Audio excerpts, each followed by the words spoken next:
오늘 이 시간 하나님께서 저희들에게 주시는 말씀은요, 다니엘서 9장입니다. 1절에서 19절까지 우리 교독으로 읽고 마지막 19절 같이 읽겠습니다. 다니엘서 9장 1절에서 19절, 구약 1248쪽에 있습니다. 1절부터 19절 조금 길긴 합니다만 우리 내용을 파악하는 의미에서 같이 교독으로 읽고 말씀의 은혜를 나누는 시간 갖도록 하겠습니다. 1절 제가 먼저 읽습니다. 메대 족속 아하수에로의 아들 다리오가 갈대아 나라 왕으로 세움을 받던 해 통치 원년에 말씀으로 선지자 예레미야에게 알려주신 그 연수를 깨달았나니 예루살렘의 황폐함이 70년 만에 그치리라 하신 것이라. 내가 금식하며 베옷을 입고 죄를 덮어쓰고 주 하나님께 기도하며 간구하기를 결심하고 내 하나님 여호와께 기도하며 자복하여 이르기를 크시고 두려워할 주 하나님, 주를 사랑하고 주의 계명을 지키는 자를 위하여 언약을 지키시고 그에게 인자를 베푸시는 이시여, 우리는 이미 범죄하여 패역하며 행악하며 반역하여 주의 법도와 규례를 떠나싸우며 우리가 또 주의 종 선지자들이 주의 이름으로 우리의 왕들과 우리의 고관과 조상들과 온 국민에게 말씀한 것을 듣지 아니하연 주여, 공의는 주께로 돌아가고 수치는 우리의 얼굴로 돌아오미 오늘과 같아서 유다 사람들과 예루살렘 거민들과 이스라엘이 가까운 곳에 있는 자들이나 먼 곳에 있는 자들이 다 주께서 쫓아내신 각국에서 수치를 당하였사오니 이는 그들이 주께 죄를 범하였음이니이다. 주여, 수치가 우리에게 돌아오고 우리의 왕들 우리의 고관과 조상들에게 돌아온 것은 우리가 주께 범죄하였음입니다마는 주 우리 하나님께는 긍휼과 용서하심이 있사오니 이는 우리가 주께 패역하였음이오며 우리 하나님 여호와의 목소리를 듣지 아니하며 여호와께서 그의 종 선지자들에게 부탁하여 우리 앞에 세우신 율법을 행하지 아니하였음이니이다. 온 이스라엘이 주의 율법을 범하고 치우쳐가서 주의 목소리를 듣지 아니하였으므로 이 저주가 우리에게 내렸으되 곧 하나님의 종 모세의 율법에 기록된 맹세대로 되었사오니 이는 우리가 주께 범죄하였음이니이다.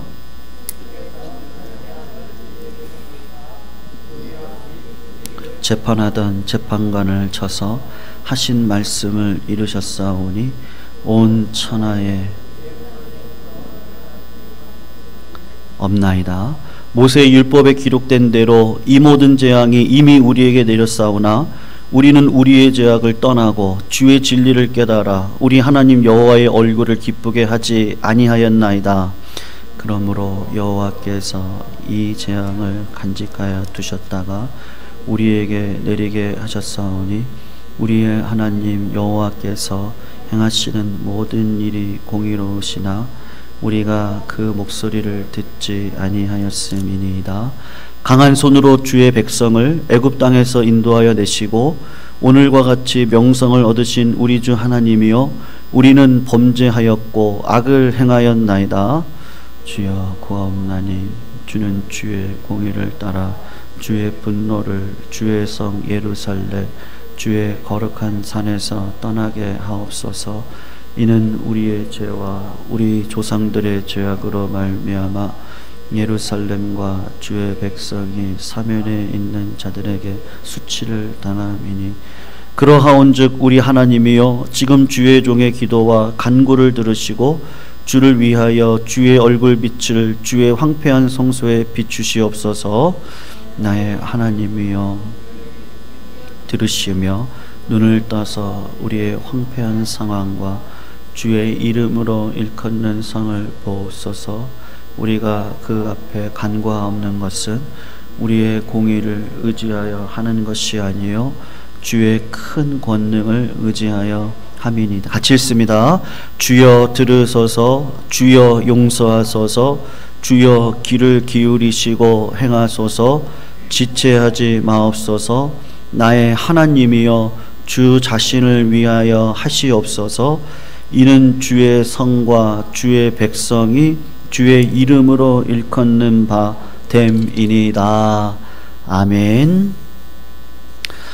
성도님들, 저희들이 힘들고 어려운 시절을 지나가고 있는데요. 이럴 때일수록 하나님께서 저희들에게 원하시는 뜻이 분명히 있는 줄로 믿습니다. 그 뜻이 무엇일까? 아마 그리스도인들에게 있어서 말씀 생활만큼 참 중요한 것이 없는데, 오늘 하나님께서 저희들에게 원하시는 이 그리스도인의 말씀 생활이 다니엘을 통해서 어떻게 실제적으로 이루어지고 있는지를 살펴보고 우리들의 삶을 되돌아보는 시간을 가졌으면 좋겠습니다. 여러분, 오늘 지금 본문을 보시면 다니엘이 성경을 읽다가 이때까지 몰랐던 하나님의 계시를 깨닫게 되는 장면을 기록을 하고 있습니다.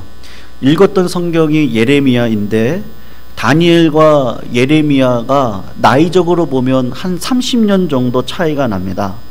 그러니까 예레미야가 다니엘보다 30살 많다고 보시면 되는데, 예레미야가 어떤 자냐 하면 20살 전후로 하나님의 소명을 받아서 선지자로 사역을 감당했습니다.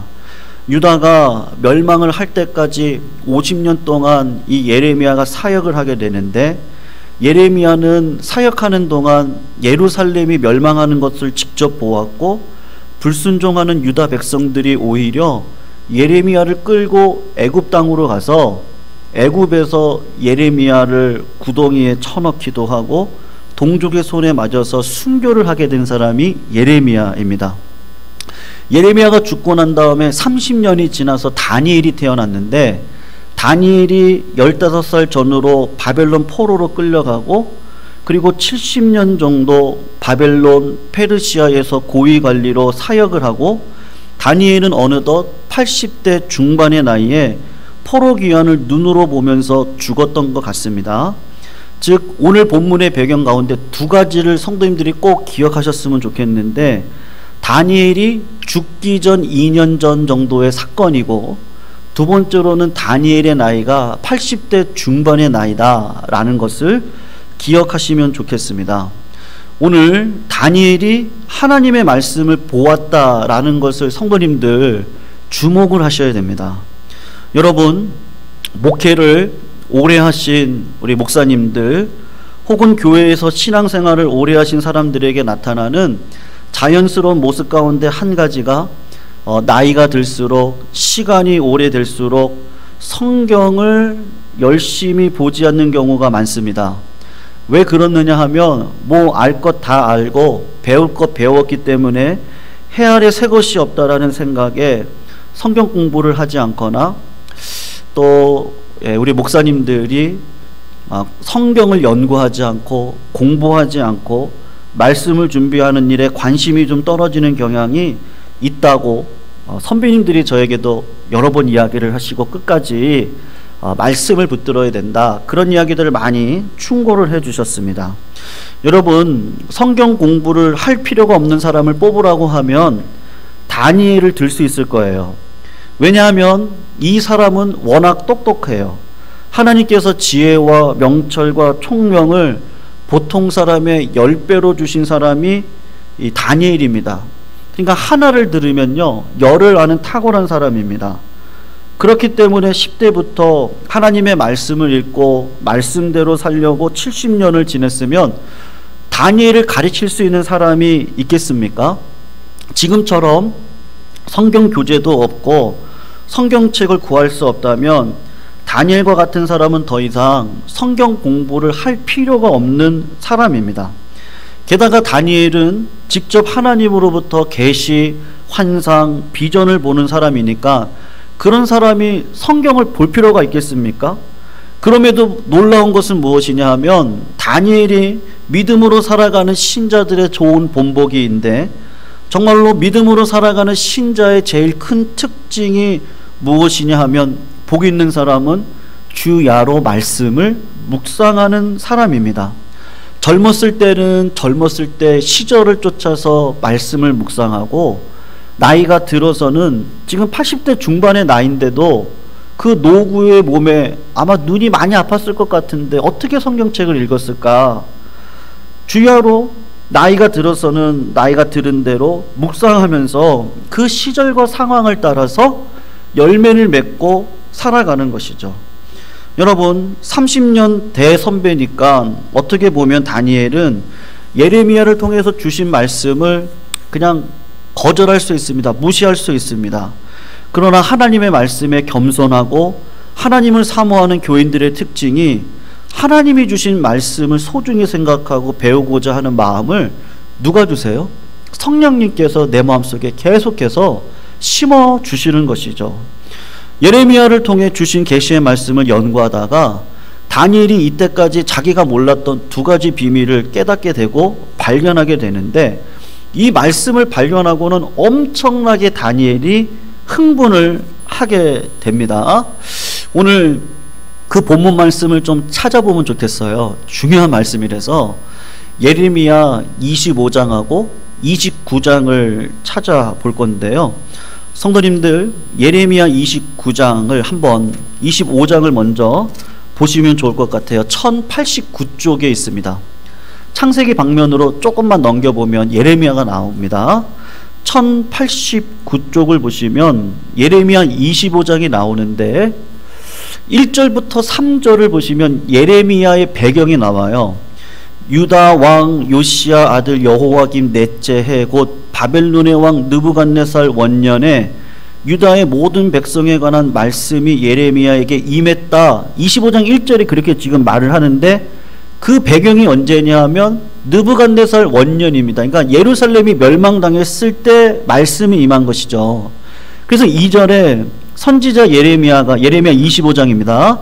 유다의 모든 백성과 예루살렘의 모든 주민에게 말하여 이르되, 3절에 유다 왕 아몬의 아들 요시야 왕 13째 해부터 오늘까지 23년 동안 여호와의 말씀이 내게 임하기로 내가 너희에게 꾸준히 일렀으나 너희가 순종하지 않았다.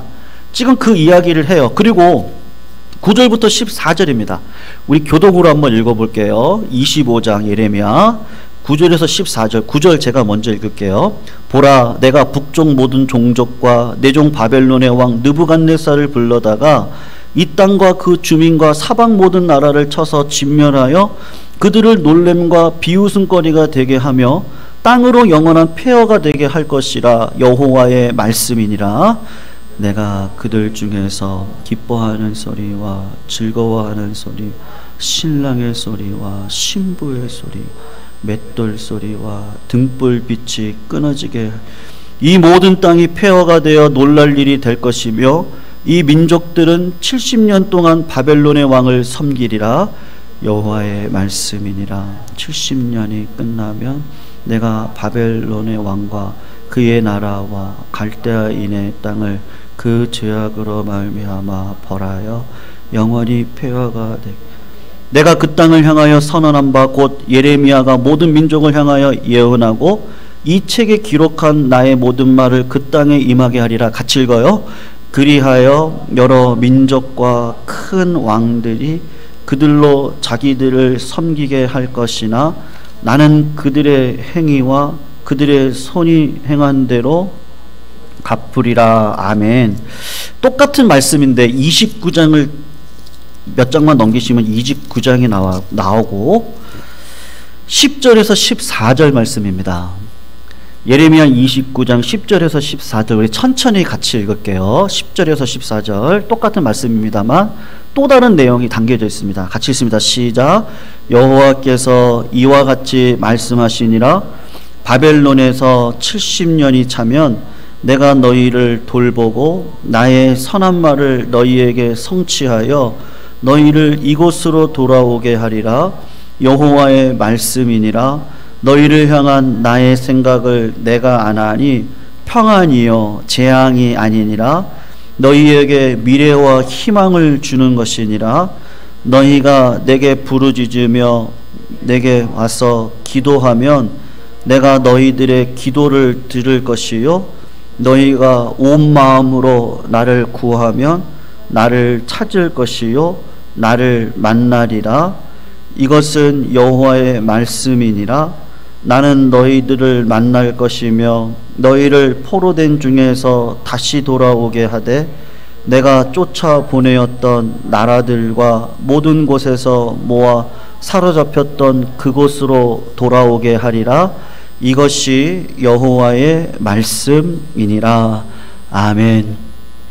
이 말씀을 보시면 세 가지의 특징이 있는데, 한 가지는 예루살렘이 멸망하게 된 것, 하나님의 백성들이 이방왕의 노예가 되어서 하나님을 섬기지 못하고 이방왕을 섬기게 되는 것, 하나님의 이름을 뒀던 예루살렘 성전이 다 무너져 내리고 그 안에 있었던 기명들은 다 이방 신전의 전리품으로 있게 된 것, 그것이 다 하나님의 계획, 작정, 심판에 의한 가운데 하나님이 그렇게 하셨다라고 지금 예레미야를 통해서 말씀을 하고 있습니다. 그런데 다니엘이 예레미야서를 읽으면서 정말로 놀란 것이 있는데, 하나님께서 이렇게 수치를 당하고 바벨론에서 포로로 사는 기간을 몇 년으로 정하셨다고 말씀하고 있어요? 70년으로 정했다는 말씀을 깨닫게 되었어요. 여러분, 바벨론이 망할 리가 없습니다. 망하기 어려운 상황인데 지금 페르시아에 의해서 메대의 신하였다가 페르시아의 왕이 된 고레스에 의해서 바벨론이 하루아침에 망한 일을 지금 다니엘이 경험했잖아요. 경험을 하고 예레미야서의 말씀을 읽는 가운데 그 말씀이 실제로 증거되어지고 실제로 성취가 되어지는 것을 본 것입니다. 예레미야를 통해서 다니엘이 확신한 게 뭐냐? 야, 바벨론을 멸망시킨 건 하나님의 도구로 썼던 바벨론이 하나님께서 허락하신 이상으로 포악한 거죠. 불의를 행하셨기 때문에 하나님이 바벨론을 심판하시기로 작정하셨는데, 그 기간이 언제냐면 70년을 정하셨는데 이것이 진짜로 일어난 걸 다니엘이 경험을 합니다. 그리고 예레미야를 통해 하나님의 약속을 들었는데, 이거는 정말 불가능한 일인데 하나님이 약속하신 내용입니다. 제국이 바뀌었어요. 그 이전에 포로로 왔던 사람들을 자유하게 하는 일이 불가능에 가깝습니다. 근데 바벨론 망하고 난 다음에 포로로 잡혀왔던 하나님의 백성들을 자유하게 하는 일들이 있었습니다. 완전히 불가능한 일이 또 있는데, 지금 포로로 와 있는 하나님의 백성들을 하나님께서 다 끌어모아 가지고 예루살렘으로 보낸다는 거예요. 성도님들, 출애굽도 기적인데 포로로 잡혀왔던 민족이 다 함께 모여서 자기가 멸망했던 나라로 돌아가는 일은요, 역사상 있을 수 없는 불가능한 일입니다. 지금도 시베리아 벌판에서 고려인들, 역사 속에서 그들이 그쪽에 가서 살 수밖에 없는 상황인데 지금 그 고려인들이 우리나라로 돌아올 수 있습니까? 이제는 그렇게 할 수 있는 현실이 되지 않는 일이고, 고대 근동에 그런 일들은 한 번도 일어난 일이 없었습니다. 바벨론 포로에서 귀환하는 거 성경에서 보면은 이거는 출애굽보다 더 큰 기적, 이런 기적이 없는 놀라운 일, 그 불가능한 일을 하나님께서 가능하게 하신다는 말씀을 듣고 난 다음에 다니엘의 마음에 엄청난 확신과 감동으로 사로잡히게 되었던 거예요. 여러분, 신학교 시절에 교수님께서 이렇게 말씀을 하셨던 적이 있었는데, 하나님의 섭리를 믿는다는 것이죠. 우리 성도님들 섭리를 믿으십니까? 하나님께서 우리를 악한 길로 인도하시는 법이 없으세요. 하나님은 늘 선하세요. 인자하세요. 그래서 주의 길을 따라가는 자에게는 반드시 푸른 초장으로 인도하시는 은혜가 있습니다. 나에 대한 그런 계획이 있고, 하나님은 그 계획을 실현할 수 있는 능력이 있으시고, 모든 지식과 능력, 전지전능하신 분임을 믿고 선하신 하나님이기 때문에 내가 지금 고난 가운데 있는 것 같아도 그것은 결국 하나님께서 선을 이뤄가시는 과정 가운데 있기에 복 주실 하나님을 믿고 걸어갈 수 있는 은혜가 우리에게 있습니다. 그 이야기를 가르쳤을 때 우리가 다 동감을 했어요. 그런데 같은 동기 중에 한 분이 뭐라고 이야기를 했냐면, 그렇기 때문에 나는 기도하지 않겠습니다. 왜냐하면 하나님은 나를 향한 계획을 분명히 가지고 계시고, 그 계획은 선하고 하나님이 나를 위하여 그 일을 이룰 수 있는 능력과 힘이 있기 때문에 내가 굳이 기도를 안 해도, 전도를 안 해도, 예수 믿을 사람은 믿고 내가 굳이 간구를 안 해도 나를 위해 계획해 놓으신 모든 일들을 다 이루실 것을 믿기 때문에 기도 안 합니다. 그렇게 진지하게 이야기를 했던 기억이 있습니다. 여러분, 성경에서 하시는 말씀을 하나만 취하시면 안 됩니다. 가장 무서운 사람이 어떤 사람이죠? 책을 한 권만 읽은 사람이죠. 우리 주님이 마태복음 4장에서 성령에 이끌려서 광야에서 마귀에게 시험 받을 때 두 번째 시험이 뭐죠? 꼭대기에다가 올려놓고 너 뛰어내려라. 하나님의 아들이지 않냐. 시편 말씀을 인용해서 마귀가 하나님의 아들은 절벽에서 뛰어내려도 천사들이 다 막아준다고 하는 말씀이 있는데 하나님의 아들이가 그 말씀대로 순종해서 한번 해봐. 그렇게 이야기를 할 때 우리 주님이 했던 말이 무엇이죠? 하나님을 시험하지 말라고 이야기를 했는데, 여러분, 성경 말씀에는 그 말씀만 있는 게 아니죠. 하나님은 전지하시고 섭리가 있으시고 선하시고 인자하신 하나님입니다. 그런 하나님을 믿는 우리들에게 또 예수께서 뭐라고 말씀하셨습니까? 구하라, 찾아라, 두드려라, 그리하면 구하는 자에게 열릴 것이고 찾는 자에게 찾아질 것이라고 말씀을 하신 것이죠. 나를 향하신 하나님의 선한 계획, 포로에 비참한 백성들을 향한 하나님의 계획, 하나님께서 이루실 그 약속을 분명하게 말씀하시고 난 다음에 그 놀라운 일을 믿는다면 어떻게 하라고 말씀하시죠? 예레미야서 우리가 읽었던 29장 12절 13절을 성도님 보시면, 너희가 내게 부르짖고 내게 와서 기도하면 내가 너희들의 기도를 들을 거다. 너희가 온 마음으로 내가 이런 계획이 있다는 걸 진심으로 믿고 온 마음으로 나와서 회개하고 은혜를 구하면, 나를 구하면 나를 만날 거다. 너희가 부르짖고 전심으로 나를 찾고 회개하면, 하나님의 은혜를 구하면 내가 너희들의 기도를 듣고 너희들의 간구를 듣고 온 족속에 흩어져 있는 너희들을 다 불러 모아서 다시 돌아오게 할 것이다. 다니엘이 그 하나님의 약속의 말씀을 예레미야를 통해서 딱 들었습니다. 듣자마자 다니엘이 했던 일이 뭐냐? 당장 금식해요. 내가 하나님의 섭리를 깨달았는데 그 약속이 70년이라는 기간이 지나고 난 이후에 하나님께서 이런 일을 하실 거라는 걸 이전에는 몰랐어요. 근데 말씀을 통해서 깨달았어요. 이런 계획이 있다는 걸 죽기 2년 전에 깨달았어요. 노구의 나이에 깨달았습니다. 여러분, 신앙생활 할 때 하나님께서 어떤 복음의 진리와 은혜를 한 사람에게 왕창 부어주시는 경우는 절대로 없습니다. 그렇게 탁월했던 다니엘도 예레미야를 통해 주신 하나님의 글을 읽을 때 비밀을 알게 되었고, 다니엘이 죽음을 앞두고 마음이 흥분되어지고 다리오가 칙령을 내릴지 안 내릴지 아직은 알 수 없는 상황이지만, 그러나 다니엘은 하나님의 말씀을 딱 들었을 때 마음에 확신이 오게 된 것이죠. 이 하나님의 섭리가 반드시 이루어진다. 그런데 내가 지금 해야 될 일이 무엇이죠? 예레미야를 통해서 그 다음을 보니까 기도하고 부르짖어라. 기도하고 부르짖는 자에게 하나님께서 그 기도의 제목을 이루어 주시겠다. 이날 이후로 다니엘은 하루에 3번 기도하기보다 더 강력하게 주신 말씀을 붙들고 어디의 자리로 들어갑니까? 금식의 자리로 들어가는 겁니다. 배 옷으로 바꾸었습니다. 성도님들, 80대 중반에 21일을 금식하고 기도하는 게 쉬울까요? 그게 인간의 힘으로 됩니까? 하나님의 말씀을 딱 깨달으니까요, 성령의 불이 나를 뜨겁게 태워서 기도의 자리에 가서 하나님의 이름으로 우리를 회복시켜 주세요. 우리의 공의를 의지하지 않습니다. 하나님의 긍휼을 의지하고 간구하오니 하나님의 이름으로 약속하신 것을 이루어 주세요. 작정을 하면서 하나님 앞에 오늘 다니엘서 9장에서 지금 다니엘이 기도를 하고 있는 것이죠. 성도님들, 기도 생활에 대해서는 제가 다음 주에 같이 한번 말씀으로 살펴보겠지만, 여러분, 하나님을 전심으로 믿고 믿음으로 살아가는 신자의 특징이 있습니다. 그것이 무엇이냐면 하나님의 말씀을 항상 귀를 기울이는 사람입니다. 예수님은 우리의 목자고 우리는 주님의 양이죠. 양은 목자이신 주님의 음성을 항상 듣는 자리에 있는 자입니다. 그리고 목자이신 주님의 음성을 듣고 그 음성을 따라 순종하며 살아가는 교인이 참 교인이고 참 신자인 것이죠. 그 사람이요, 목회자든 직분자든 내가 참 신앙으로 살아가고 있는지 없는지 역사적으로 증거가 뭐예요?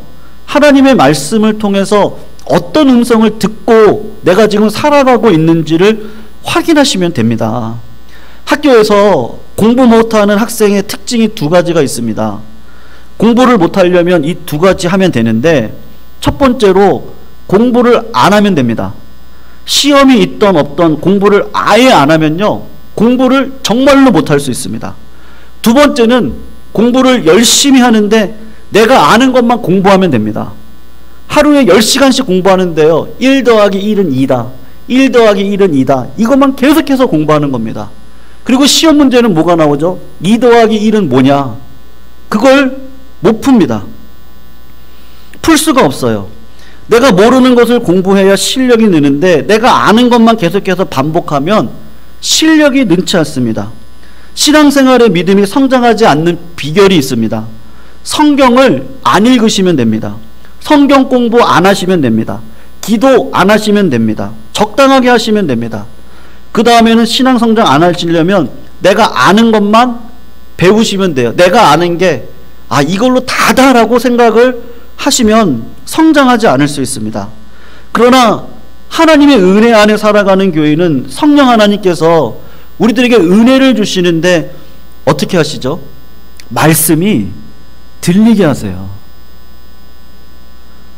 말씀이 들리게 하세요.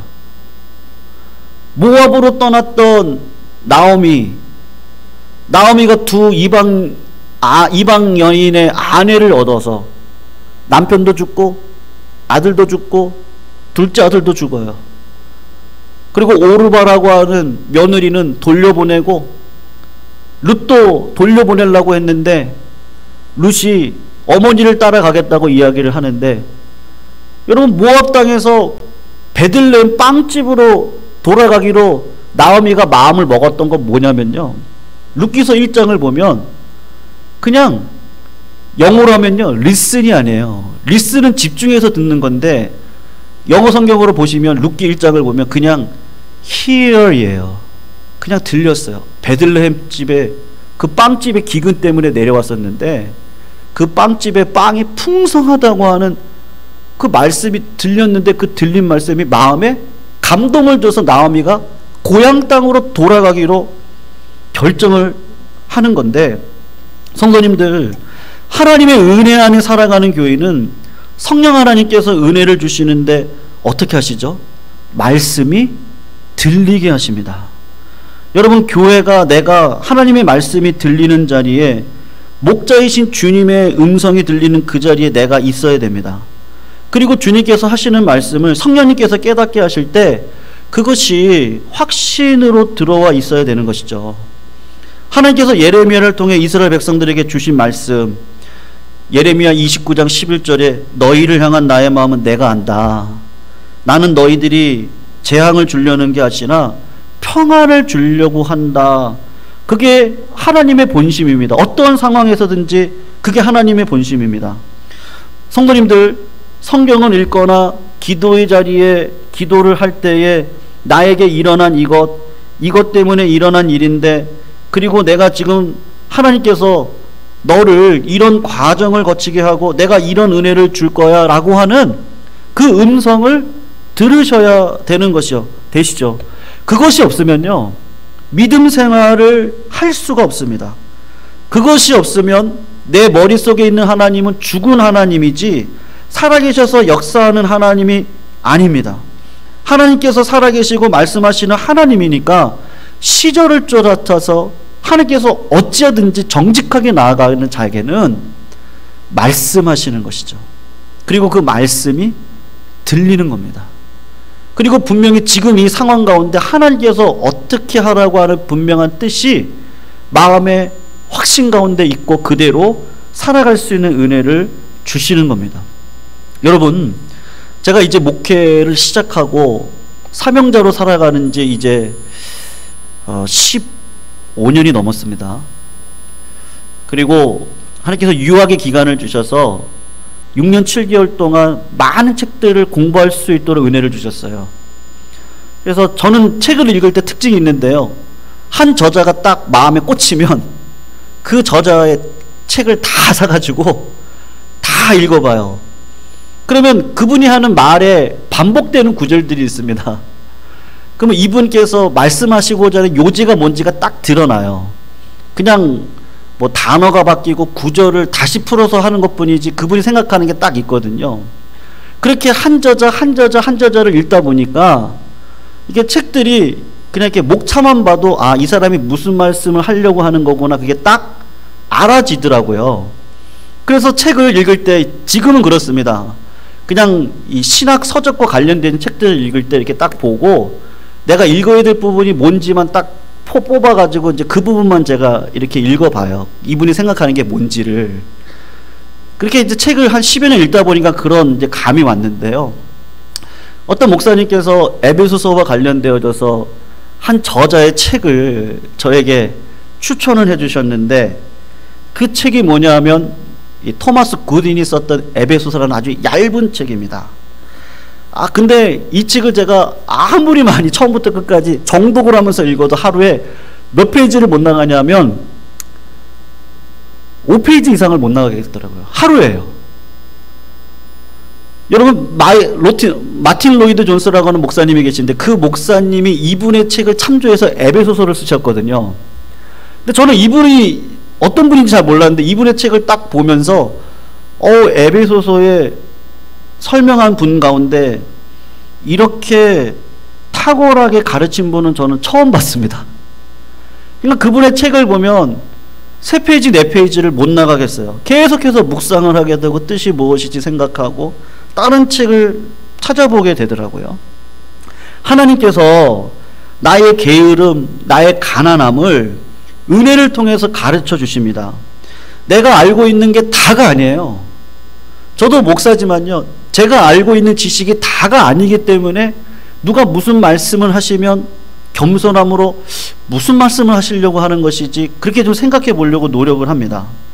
내가 알고 있는 하나님의 은혜가 정말 부족하고 내가 알고 있는 믿음의 수준, 하나님에 대한 이해가 참 연약하다는 것을 하나님께서 말씀을 통해서 주변에 있는 백성들을 통해서 우리에게 보여주셔서 우리에게 가난한 사람이 되는 은혜를 주십니다. 그래서 하나님의 나라를 누리는 사람은 어떤 사람이죠? 하나님 앞에 가난함을 깨닫는 사람이죠. 심령이 가난한 자가 복이 있는데 천국이 저희 것입니다. 애통하는 자가 복이 있는데 저가 위로를 받을 것입니다. 심령이 가난한 사람이 하나님의 은혜를 구하면서 나아가게 되어 있는 것이죠. 여러분, 하나님의 믿는 믿음으로 살아가실 때 거두절미하고요, 딱 이것만 우리가 확인했으면 좋겠어요. 목자의 음성을 듣는 자리에, 주님의 음성을 듣는 자리에서 주님의 음성을 들으면서 살아가는 은혜를 성도님들 다 구하시기를 주님의 이름으로 축원합니다.